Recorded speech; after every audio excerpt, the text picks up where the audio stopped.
estimated to grow by 8.2 in second quarter of financial year 2025 to 26 against the growth rate of 5.6% during second quarter of financial year 2024 to 2025. So what's your take on that, sir?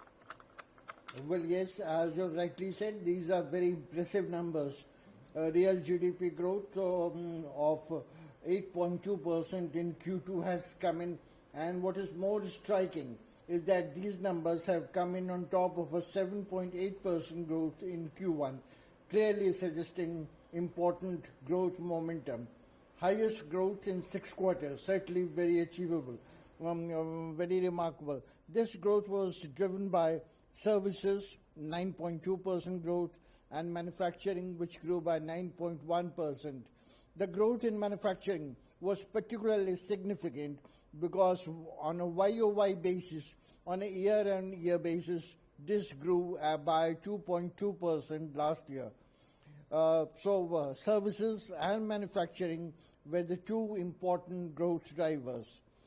Inflation has been consistently downtrending, and this provided a conducive environment for sustained growth. Private consumption, which accounts for 57% of GDP, rose 7.9% on a year-on-year basis. Now, taking all these things together, our take is that India's growth trajectory is not an isolated spike, but is a sustained trend reflecting underlying economic resilience and momentum. इधर camera नहीं चला ठीक rolling और नीचे नीचे नीचे नीचे rolling नीचे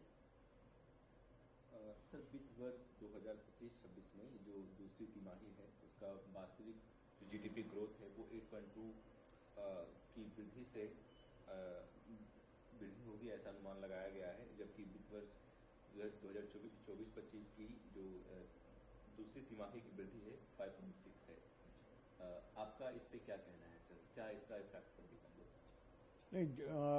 मेरा मानना है इसका बहुत अच्छा इम्पैक्ट पड़ेगा। जैसा आपने बताया, ये बहुत अच्छे आंकड़े हैं और हमारी अपेक्षा से भी बहुत ज़्यादा अच्छे आंकड़े आए हैं।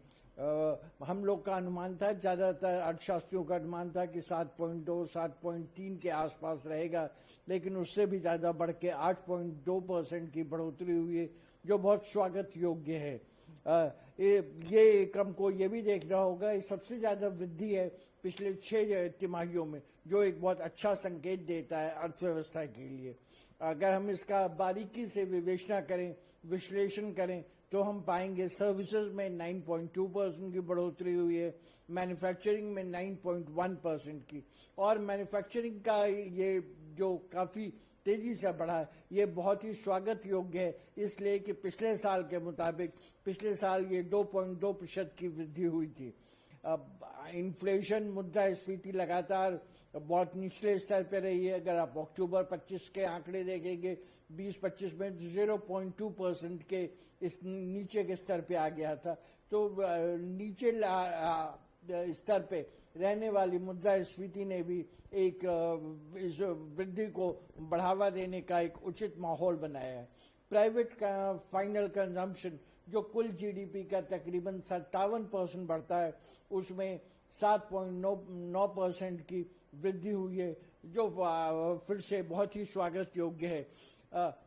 अंततः निष्कर्ष के रूप में ये मैं कहना चाहूँगा कि ये आंकड़े बताते हैं, जैसे इस तिमाही के आंकड़े आए, पिछले तिमाही में 7.8% की वृद्धि हुई थी, कि ये कोई एक वन ऑफ चीज़ नहीं है।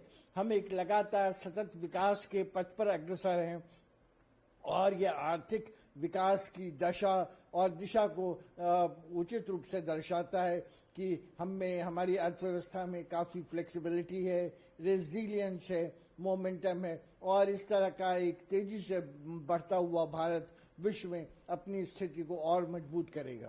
भारतीय बाजार पे लोगों को कितनी राहत इससे मिलेगी?